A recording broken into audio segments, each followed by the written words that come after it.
교회와 신앙생활과의 관계는 뗄래야 뗄 수가 없습니다. 교회와 이 신앙생활을 떼고 말한다는 것은 바늘 없이 실만을 말하는 것과 같고요.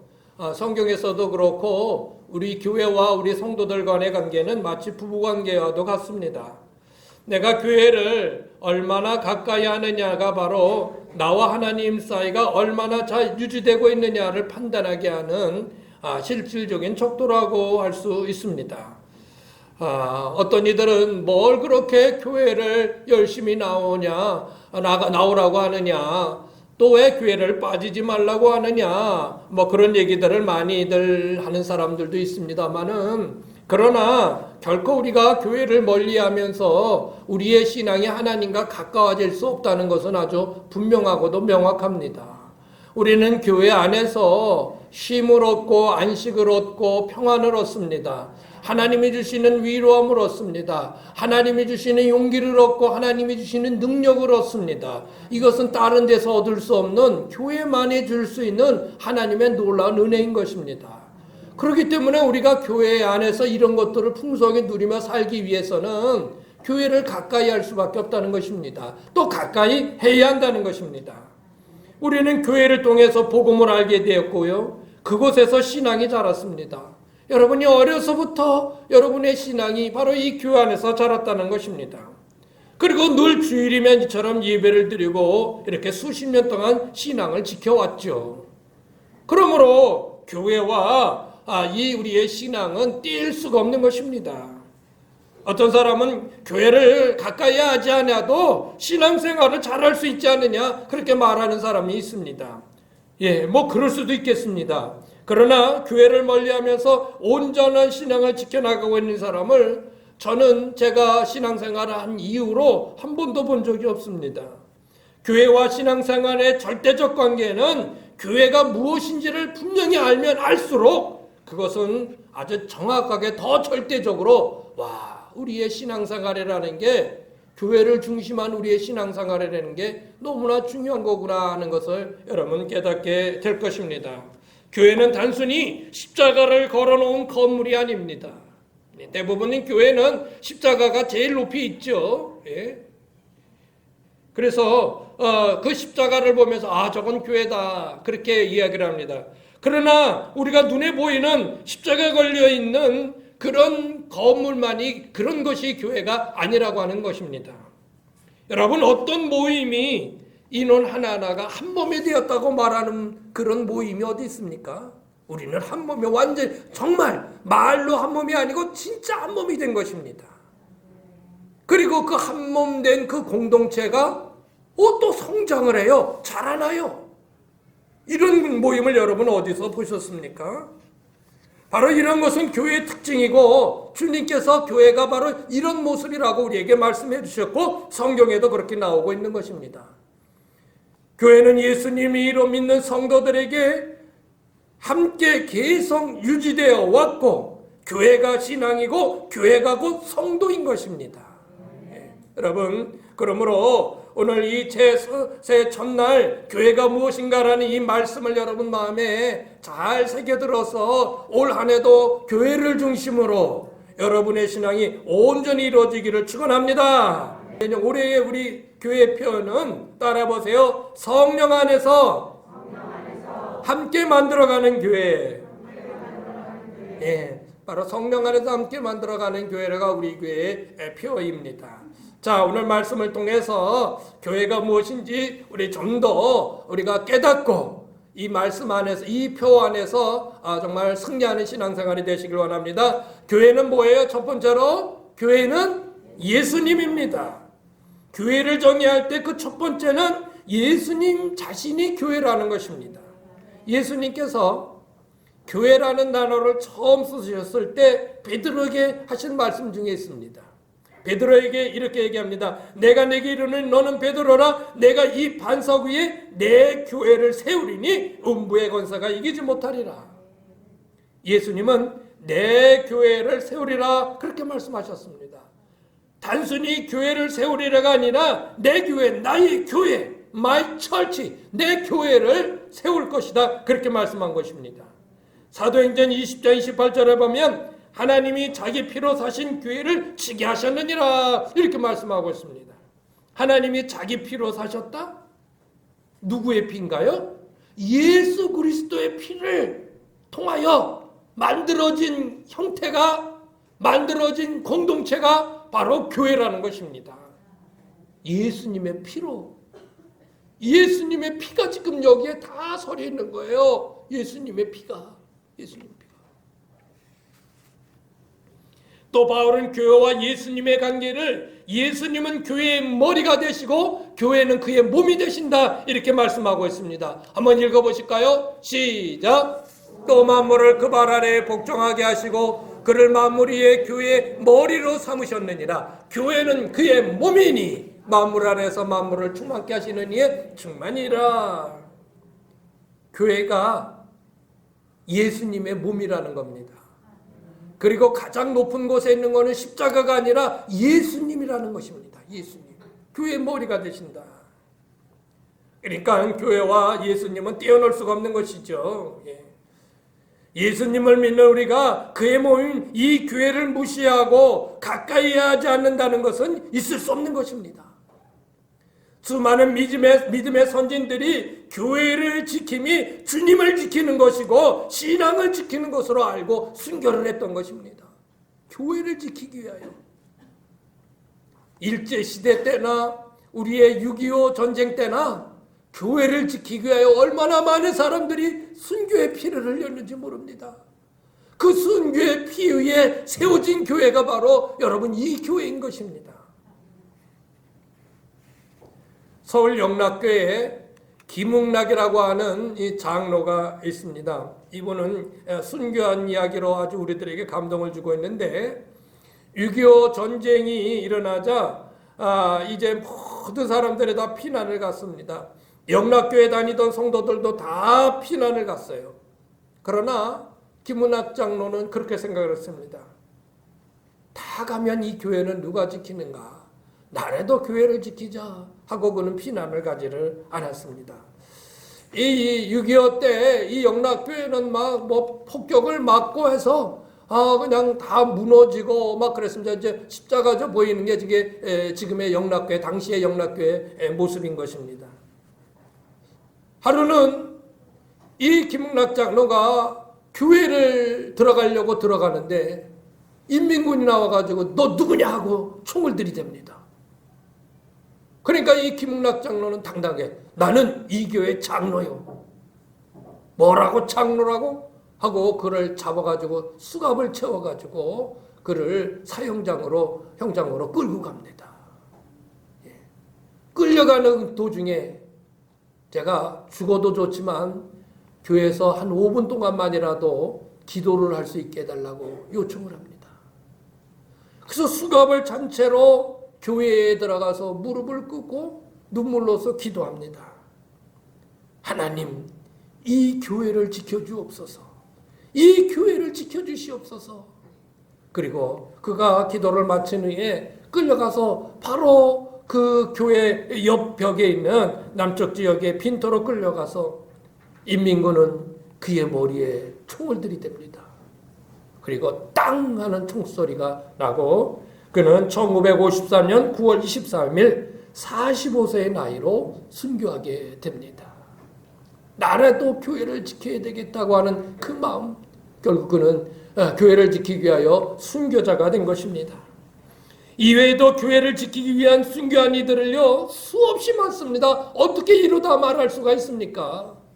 다 말할 수 없습니다. 여기서 말을 한다면 시간이 설교 시간이 모자랄 정도로 얼마든지 교회를 지키다가 순교한 이들을 이야기할 수 있습니다. 교회는 예수님입니다. 아멘. 교회는 건물이 아니라 예수님입니다. 교회하면 그분 것은 예수님이라는 겁니다. 우리 성도들은 예수님과 함께 연합하여 그 교회를 이루고 있는 것입니다. 예수님과 우리가 한 몸이 되었고 교회와 한 몸이 되어서 예수님의 피가 우리 안에 지금 흐르고 있는 것입니다. 자, 두 번째로 교회는 무엇일까요? 시작. 교회는 성도들이다 하는 겁니다. 교회는 공동체성을 이루고 있지만 교회는 내 몸이 교회라는 사실을 우리는 잊지 말아야 합니다. 나 한 몸이 교회다라는 거예요. 교회의 원래 개념은 성전입니다.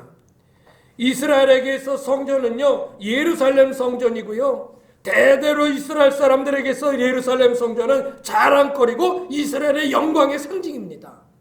왜냐하면 그들은 하나님이 그 성전 안에 계신다고 믿었기 때문입니다.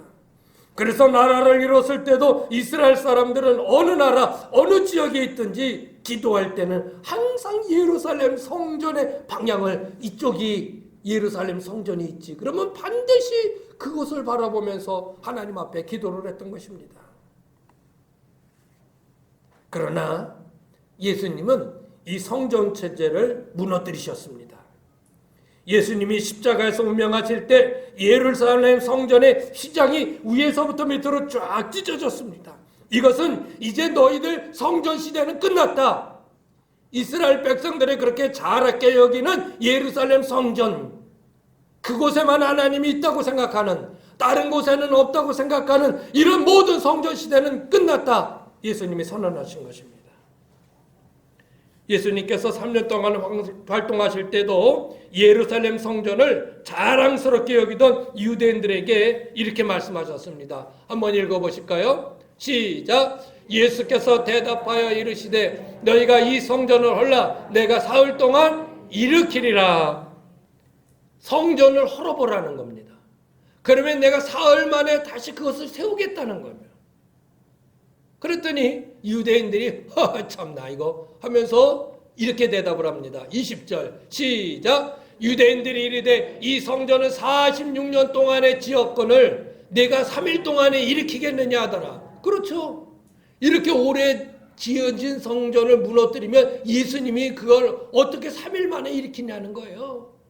그런데 21절 시작! 그러나 예수는 성전된 자기 육체를 가리켜 말씀하신 것이라. 아멘.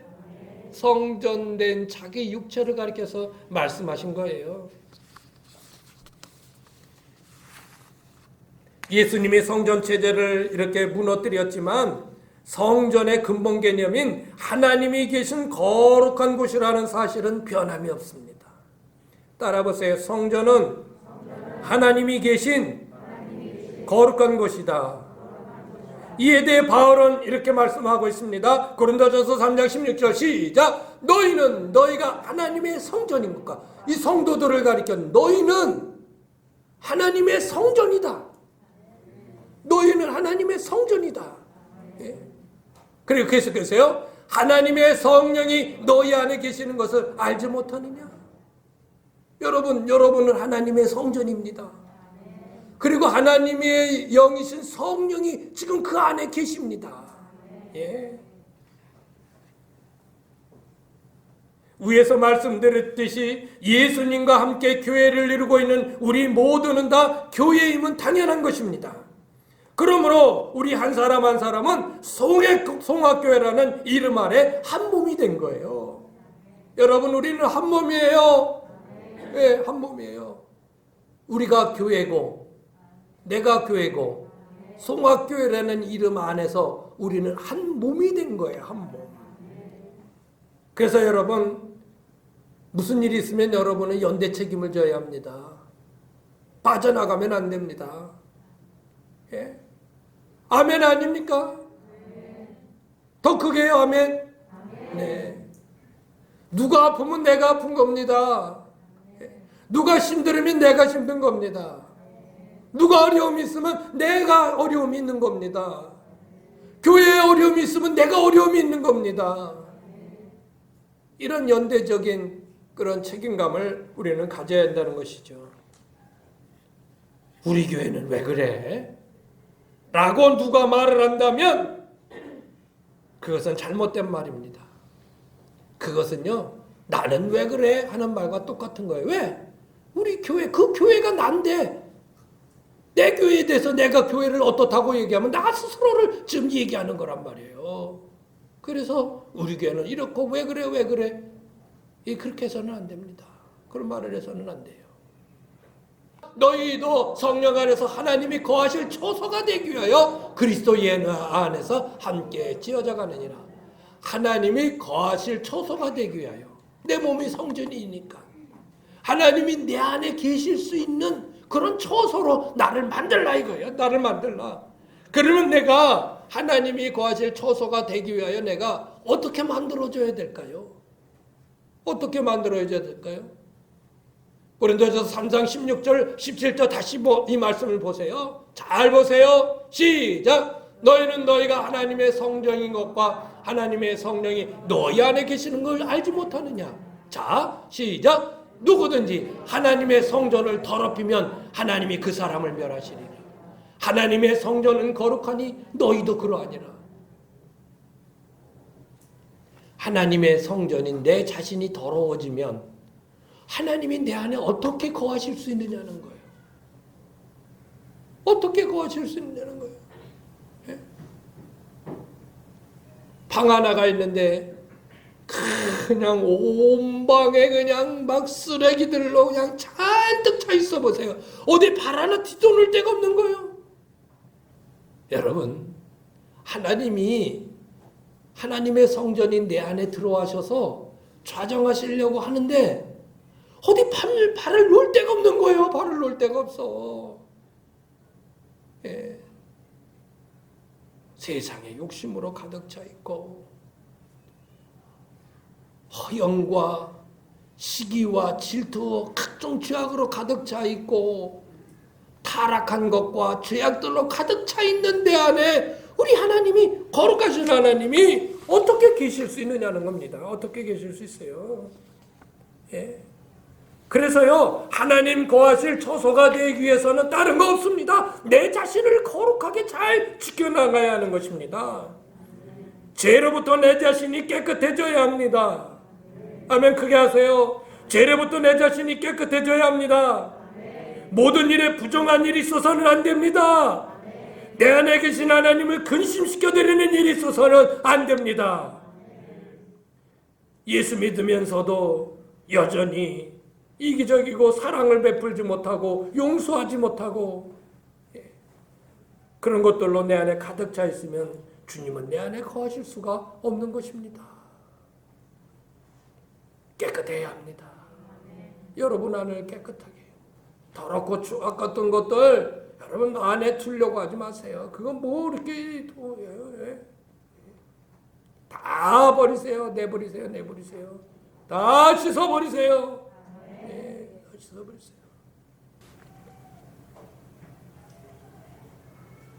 이런 모든 것들을 잘 살필 때 우리가 하나님이 거하실 처소가 되는 거예요.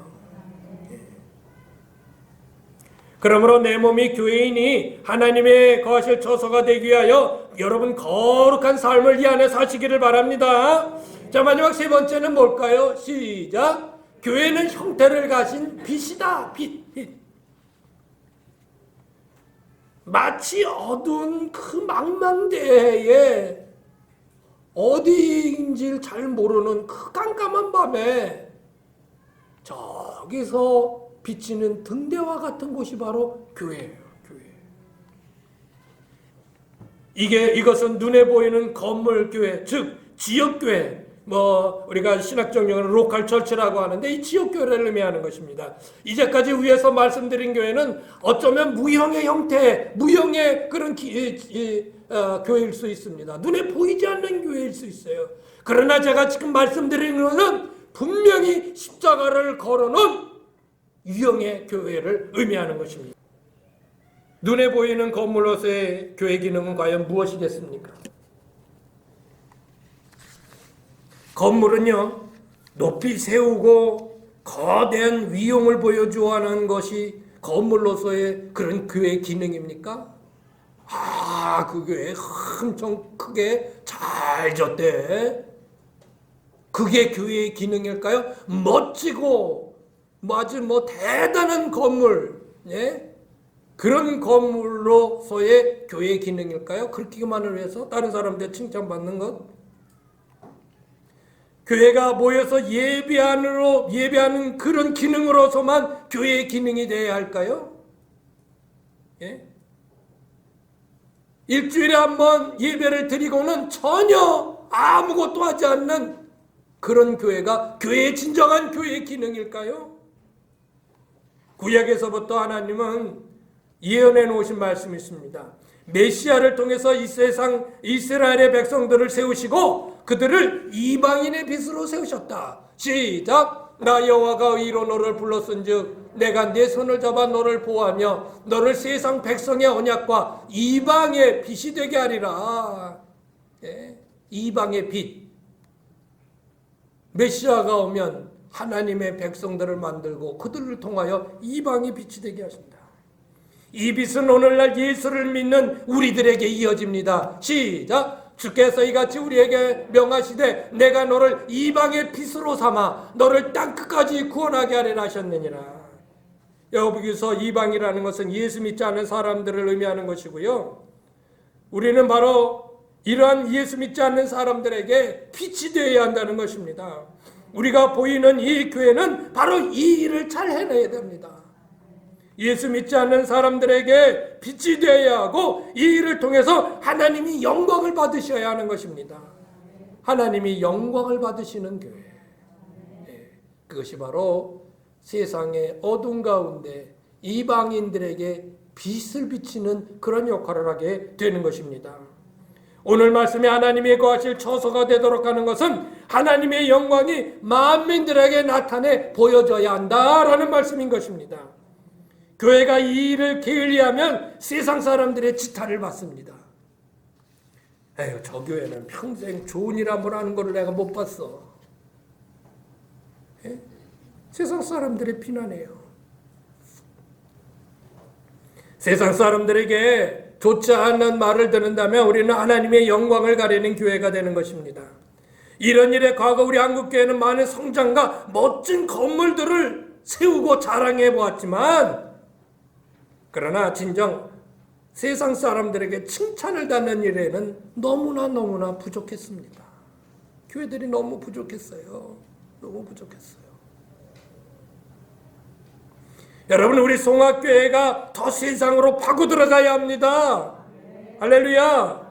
많은 사람들은 교회에 대해서 말할 때 이 지역에 서 있는 이 교회, 저 송악교회, 저 교회라고 이렇게 손짓을 하죠. 예? 저 교회라고 얘기를 합니다. 그래서 저 교회는 어떻다라고 얘기를 하는 거예요. 그러므로 우리 송악교회가 그들에게 진정한 빛된 모습을 보여줘야 될 책임이 우리에게 있다는 것입니다. 이를 위해 우리 교회가 필요하다면 여러 시설도 가져야 합니다. 필요하다면 더 아름답게 사람의 눈에 보이도록 만들어 나가야 합니다. 아이고, 저 교회는 이렇게 그냥 이렇게 막 이렇게 시원찮아. 문짝이 다 떨어졌대. 뭐 저 교회는 이렇게 그냥 뭐 허물어져가. 만약에 이렇게 사람들에게 좋지 못한 말들을 듣는다면 그건 주님의 영광 가리는 겁니다. 주님의 영광 가리는 거예요. 좀 전에도 말씀드렸지만 교회가 단순히 일주일에 한 번 예배드리는 장소로 필요하다면 이런 건물을 가질 필요 없습니다. 매주 그저 임대료를 내고 학교 강당을 빌려도 돼요. 아니면 면사무소나 농협회의실 좀 빌려서 잠깐 1시간만 쓰겠다고. 그래야 그거 얼마나 돈 주겠어요. 여기 뭐 예배드리는 장소로만 교회가 그렇게 역할을 해야 된다면 그래도 된단 말이에요. 근데 교회는 그게 아니에요. 교회는 그게 아니에요. 교회와 세상 사이에 처져 있는 보이지 않는 울타리를 걷어내야 합니다. 세상 사람들이 쉽게 교회를 접근할 수 있어야 합니다. 예. 제가 말하는 교회는 그런 교회입니다. 누구라도 쉽게 와서 지나가다가 들려서 혹시 무거운 마음을 가지고 있는 이들이 교회가 있네, 한번 들어가 볼까 하고 와서 이 교회 와서 기도도 하고, 혹은 마음의 편안함을 가지고, 혹은 교회가 뭔 일이 있다고 하면 그들이 서스럼 없이 교회에 나와서 어떤 일들의 그런 것들을 진행해 나가고, 이런 교회. 예. 아멘. 우리가 그들에게 가야 하고요, 그들이 우리에게 서스럼 없이 올 수 있어야 합니다. 이제 창립 50주년을 맞이하는 우리 교회가 새로운 모습으로 변모해야 될 것들이 바로 이런 모습인 것입니다. 이제 완전히 이미지를 바꿔야 합니다. 우리 송악교 이미지를 완전히 바꿔야 합니다. 이 세상 속으로, 동네 속으로 들어간 교회가 되어야 합니다. 그들이 쉽게 와서 교회에 와서 찬잔을 할 수 있는 그런 교회가 되어야 합니다. 쉽게 와서 편안하게 더울 때 그늘이 되어줄 수 있는 교회가 되어야 합니다. 아멘입니까? 우리가 앞으로 뭔가를 해야 된다면, 뭔가를 만든다면 그런 거를 만들게 될 것입니다. 자, 이런 모습이 하나님이 거하실 처소가 되도록 만들어 드리는 것입니다. 그래서 점점점 지역 속으로 우리 교회가 해서 지역 공동체가 교회 공동체가 되게 하자. 따라해보세요. 지역 공동체가 교회 공동체가 되게 하자. 그것이 제가 가지고 있는 하나의 소망입니다. 우리 송악교회를 향한 저의 소망입니다. 말씀을 마치겠습니다. 오늘 말씀을 통해서 교회는 무엇인가에 대해 같이 말씀을 나눴습니다. 교회는 예수님의 몸이고 교회는 우리 자신입니다. 교회는 세상의 빛을 나타내 보여줘야 할 유형의 건물이기도 합니다. 단순히 예배만 드리는 게 아니라 이런저런 모습들을 통해서 교회가 이렇구나 라는 것을 보여줘야 될 책임이 우리 교회들에게 있다는 것입니다.